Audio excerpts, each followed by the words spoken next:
Friends, எப்படி இருக்கீங்க?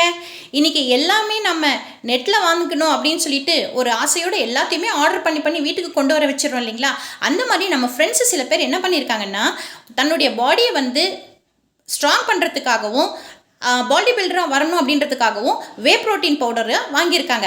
அது மட்டும் இல்லாமல் வேறு சிலர் என்ன பண்ணியிருக்காங்க, ஒரு ஹேர் ஆயிலை வந்து அட்வர்டைஸ்மெண்ட் பார்த்துட்டு அதனால் ஹேர் க்ரோத் நல்லா இருக்குன்னு சொல்லிட்டு ஹேர் ஆயிலை வாங்கியிருக்காங்க. இதில் என்னாச்சுன்னு கேட்டிங்கன்னா, அதனுடைய ஒஃபிஷியல் வெப்சைட்டில் போயிட்டு அந்த ப்ராடக்டை வந்து செக் பண்ணி பார்க்கும்போது அது வந்து ஃபேக் அப்படின்னு சொல்லிட்டு காட்டிருச்சு.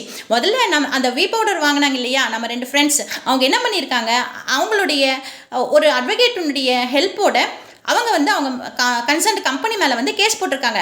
அந்த கேஸில் அந்த கம்பெனிக்கு 30,000 ரூபாய் ஃபைன் கட்டணும் அப்படின்னு சொல்லிட்டு காம்பன்சேஷனாக அவங்களுக்கு வந்து வாங்கி கொடுத்துருக்காங்க. அதனால் ஆன்லைனில் ப்ராடக்ட் வாங்குறது பெருசில் ஃப்ரெண்ட்ஸ், அது ஒரிஜினலாக இல்லையான்னு பார்த்து வாங்கணும். ஜாக்கிரதை ஃப்ரெண்ட்ஸ். Bye friends.